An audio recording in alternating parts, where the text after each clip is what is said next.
नमस्कार, स्वागत है आपका मथुरा न्यूज़ 24 में और मैं हूं आपके साथ बलराम शर्मा। इस धरती पर हम लोगों को भगवान ने भेजा।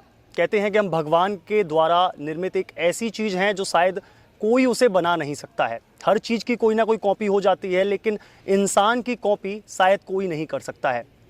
आज तक ऐसी कोई टेक्नोलॉजी नहीं बनी जो इंसान की कॉपी कर ले। आज तक वैज्ञानिक लगातार इस ओर प्रयासरत हैं कि हम इंसान कैसे बनता है उसमें हम ध्यान दें, लेकिन नहीं बना पाया। क्यों? क्योंकि भगवान द्वारा जो चीज़ बनाई गई है वो अनोखी है।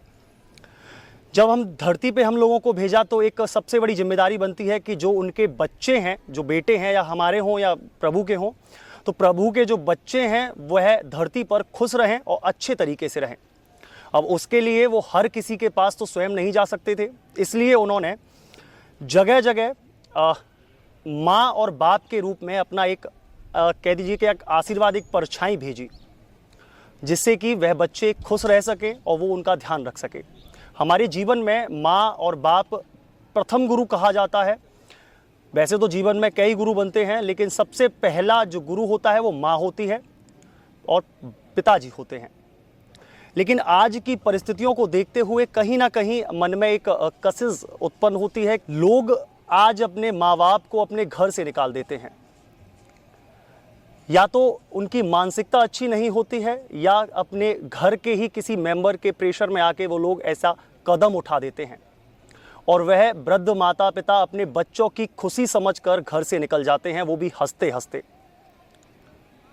लेकिन कहीं ना कहीं उनका मन भी विचलित होता है कि इतने साल उसको पाल पोस कर बड़ा किया और बड़ा करने के बाद में उसको इस लायक बनाया, और आज जब हमारी वृद्ध अवस्था आई है तो हमको वो साथ छोड़कर जा रहा है। कहीं ना कहीं ये दिल में चुभता है। ऐसे ही जब वह निराश्रित हो जाते हैं तो वह या तो आश्रय सदन में जाते हैं या फिर रोड पर जाते हैं, क्योंकि हर किसी के लिए आश्रय सदन पहुंचना मुश्किल से ऐसा होता है, क्योंकि किसी को पता होता है, किसी को नहीं पता होता है, लेकिन वो रोड पे बहुत पाए जाते हैं। लेकिन उन सबको अपने अंदर सजोने के लिए एक संस्था है जिसे अपना घर कहा जाता है। अब इस नाम से ही आप अनुमान लगा सकते हैं कि जैसा नाम है, कहते हैं यथा नाम तथा गुण, तो वाकई में जैसा ये नाम है अपना घर, वैसी ही यहाँ के गुण हैं। ये वाकई में अपना घर जैसा ही है। जो निराश्रित जो लोग हैं उन लोगों को यहाँ लेकर आया जाता है और उन्हें प्रभु जी नाम दिया जाता है। देखिए, इंसान कहते हैं, सब हमारे ग्रंथों में भी लिखा हुआ है कि इंसान एक प्रभु का ही रूप है, और प्रभु के रूप को अगर साकार रूप दिया है तो वो अपने घर ने दिया है। अपना घर संस्था द्वारा तमाम सारे प्रकल्प चलाए जा रहे हैं। करीब 31 मैं कहूँ डिस्ट्रिक्टों में अपना घर संचालित है। उत्तर प्रदेश की बात करूं तो उत्तर प्रदेश में 9 जगह संचालित है। माफ़ी चाहूँगा, डिस्ट्रिक्टों में 35 जगह संचालित है और उत्तर प्रदेश में 9 जगह संचालित है।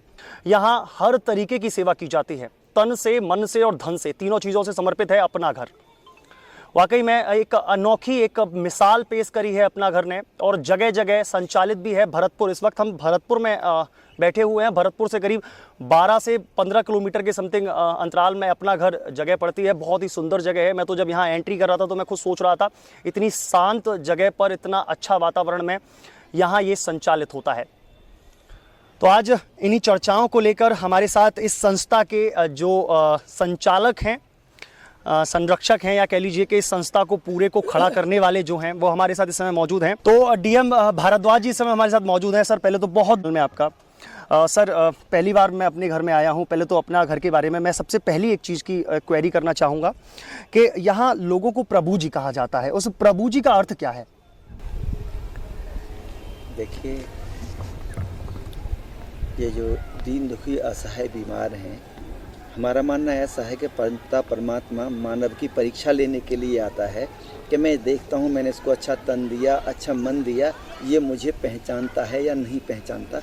वो दीन दुखी असहाय के रूप में सड़क पर पड़ जाते हैं और हम लोगों की परीक्षा लेते हैं। तो ये दीन दुखी असहाय बीमार लाचार जो हम बोलते हैं वो नहीं है, ये कलयुग के परमात्मा हैं। क्योंकि आज तक अगर इंसान का कोई कल्याण कर सकता है तो परमात्मा कर सकता है, और धरा की उत्पत्ति हुई है जब से अब तक जिन्होंने भी दीन दुखी असहाय प्रभुजनों की सेवा की है उसका कल्याण हुआ ही है।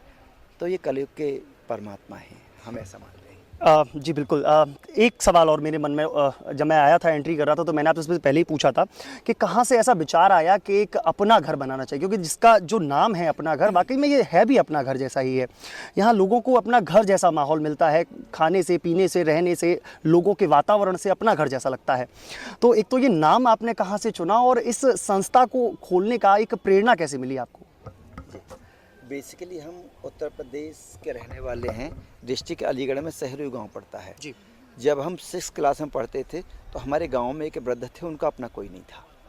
वो ग्वाला का काम करते थे। ग्वाला समझते हैं आप? जी, जो गाय चराते हैं। हाँ जी। गांव वाले सभी अपनी गाय भैंसों को, हमारी एक बगीची थी गांव से 1 किलोमीटर, वहाँ पर छोड़ जाते थे और वो सुबह ले जाते थे और शाम को वापस लेके आते थे। पूरा जीवन निकल गया। उनकी उम्र 75-80 वर्ष के लगभग रही होगी। उनके घाव हो गए शरीर में। घाव हो गए तो कभी कोई वैद्य जी को दिखा लाया, कभी कोई दिखा लाया। अंततः लापरवाही होती रही और कीड़े पड़ गए और काफ़ी तकलीफ भरा उनका समय बुढ़ापे का बीता और उनकी मौत हो गई। गांव वाले ऐसा नहीं उनकी मदद नहीं करना चाहते। गांव वाले मदद तो सभी करना चाहते थे, लेकिन कोई जिम्मेदारी लेने वाला नहीं था। तो जब से ही ऐसा मन में कुछ था कि जो लोग ऐसे हैं जिनको कोई संभालने वाला नहीं होता है, उनके लिए कुछ जीवन में किया जाए, बस वहीं से शुरुआत हो गई। अब अलीगढ़ के आप रहने वाले बता रहे हैं, अलीगढ़ से और भरतपुर की दूरी काफ़ी बन जाती है, बहुत एक लंबा सफ़र है ये। तो अलीगढ़ से भरतपुर कैसे आना हुआ और यहाँ पर ये एक मैं कहूँ मंदिर जैसा खोला है आपने, ये मंदिर की कल्पना कैसे मिली?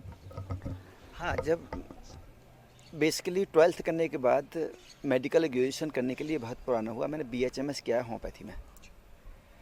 यहाँ पे आना हुआ और जैसे आए फाइनल करने के बाद में यहाँ इंटर्नशिप के पीरियड में ही एक बॉस से हमारे उनकी क्लिनिक पर जाना शुरू कर दिया। वहाँ पे नंबर ऑफ पेशेंट अच्छे हो गए तो बस यहीं रह गए हम लोग। तो जब से ही यहाँ आप भरतपुर में ही निवास करते हैं? जब से ही हैं, भरतपुर में ही है जब से। तो यहाँ ये प्रकल्प कैसे खोला आपने? स्टार्टिंग की होगी तो मैं समझता हूँ। देखिए, किसी चीज़ के लिए अगर हम स्टार्टिंग करें, चाहे वो कोई भी हो, अपना कोई दुकान खोलें या कोई अपना एक मकान बनाए या कहीं कोई संस्था बनाए, तो बहुत परेशानियों का दौर रहता है, क्योंकि हर चीज़ें बहुत जल्दी प्रोवाइड नहीं हो पाती हैं, बहुत जल्दी लोग नहीं मिल पाते हैं, बहुत जल्दी संसाधन नहीं मिल पाते हैं, ज़मीन नहीं मिल पाती है, घर नहीं बन पाता है। तो कैसे जब प्रारंभ किया, जब आपने स्टार्ट किया भरतपुर आने के बाद में, तो कैसा था और आज इसकी बात करें तो वो कहाँ तक है? देखिए, दुनिया में अभाव किसी चीज़ का नहीं है। आदमी को अपना कर्म करना चाहिए, पेशेंस रखना चाहिए, धैर्य रखना चाहिए। धैर्य से अपना काम करते रहें। जो आपको चाहिए वो परमात्मा देने के लिए तैयार बैठे हैं। बस आपको पात्रता तैयार करनी पड़ेगी अपने अंदर।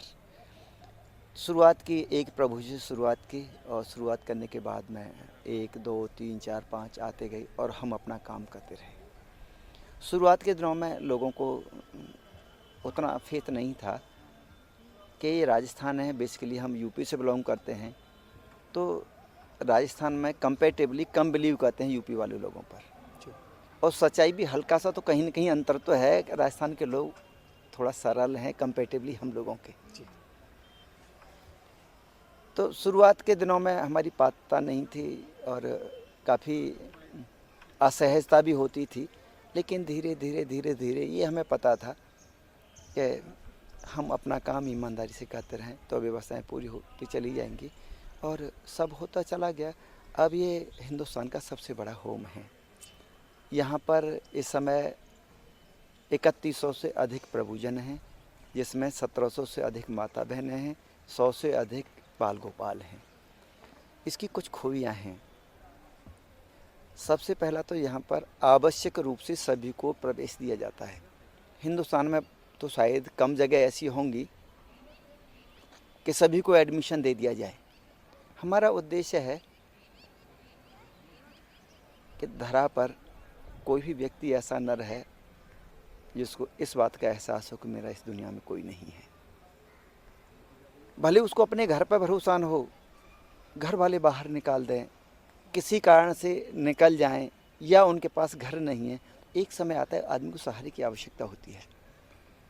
जब उसको सहारे की आवश्यकता हो तो हम सोचते हैं कि हर शहर में अपना घर हो और उसको एक भरोसा हो कि मेरा एक अपना घर है इस शहर में, वहाँ पर मैं कभी भी जा सकता हूँ, मेरे दरवाजे हमेशा के लिए खुले हैं वहाँ पर। इस तरह के अपना घर के सेटअप हम हर शहर में प्रारंभ करना चाहते हैं और अभी तक 36 अपना घर प्रारंभ हो चुके हैं 8 स्टेट में, जिसमें से राजस्थान में 15, 9 उत्तर प्रदेश, 2 दिल्ली, 1 हरियाणा, 1 गुजरात, 3 मध्य प्रदेश, 2 वेस्ट बंगाल और भारत के अलावा 1 आश्रम नेपाल में भी है। जहाँ भवन मिल जाता है वहीं पर अपना घर आश्रम शुरू कर देते हैं। यहाँ की 2-3 खास बातें हैं। एक तो आवश्यक रूप से सभी को प्रवेश दिया जाता है, शायद ऐसा कहीं नहीं कम होता होगा जी। दूसरा, यहाँ पर जो भी ज़रूरत होती है यहाँ से कोई चंदा मांगने नहीं जाता, सरकार से कोई पैसा मिलता नहीं। हम एक भरतपुर आश्रम की बात करते हैं तो 4.5 लाख रुपए रोजाना का खर्चा है। कभी ऐसा नहीं हुआ यहाँ पे कि महीने 2 महीने की कभी कोई खाने की व्यवस्था हो और कभी ऐसा नहीं हुआ कि कोई भूखा सोया हो।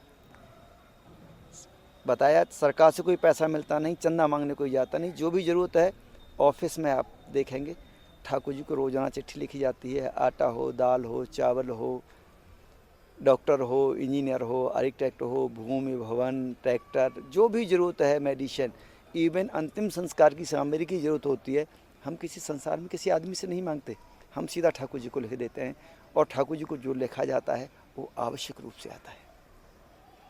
और यहाँ की जो सेवाओं की जो मान्यता है, लोग इसको किस दृष्टि से देखते हैं, आपको इसी बात से आइडिया लग जाएगा।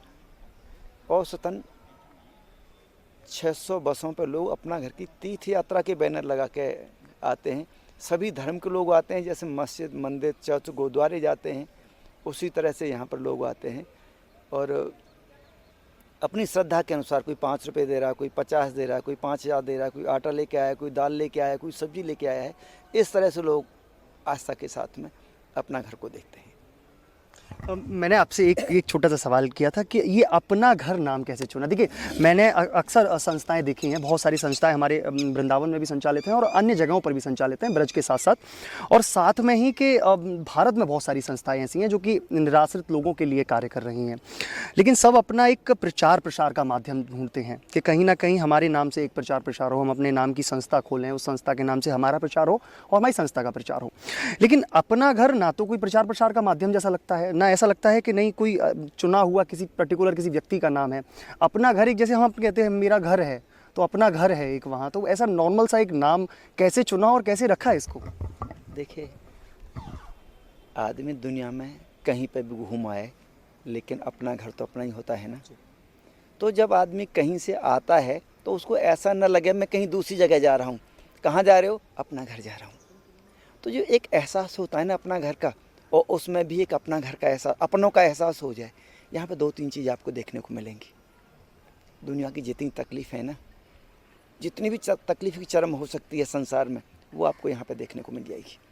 दूसरा, जितना भी संसार में कोई आदमी खुश अगर आप देखना हो ना, तो अपना घर में आपको ज़रूर आना पड़ेगा। तो ये अपना घर एहसास देता है कि मेरा है, अपना घर है, और इसीलिए इसका नाम अपना घर रखा है। बहुत सुंदर। और वाकई में जब हम लोग यहाँ विज़िट कर रहे थे, घूम रहे थे अपने घर में, तो वाकई में बहुत सारी चीज़ें हमको अलौकिक देखने को मिली। सबसे पहली बात तो मैं बता दूँ, यहाँ हर धर्म के लोग मिलते हैं, चाहे वो हिंदू हो, चाहे वो मुस्लिम हो, चाहे वो सिख हो, चाहे वो ईसाई हो, चाहे वो क्रिश्चियन हो। हर धर्म के लोग यहाँ मिलते हैं और हर धर्म में अपना घर आस्था भी दिखाता है। किसी को अगर नमाज पढ़नी है तो वो नमाज पढ़ सकता है, उसी के बगल में अगर कोई अपनी पूजा, श्री कृष्ण की पूजा करना चाहे तो वो करता है वहाँ। उसी के बाजू में ही बैठ के अगर कोई गुरुद्वारे की अपनी अजान कर रहा हो, वो भी वहाँ बैठ के कर सकता है। मतलब हर कुछ चीज़ यहाँ देखने को मिलती है। वाकई में ये अपना घर नाम तो बहुत सुंदर है और नाम के साथ साथ में यह प्रकल्प बहुत सुंदर है।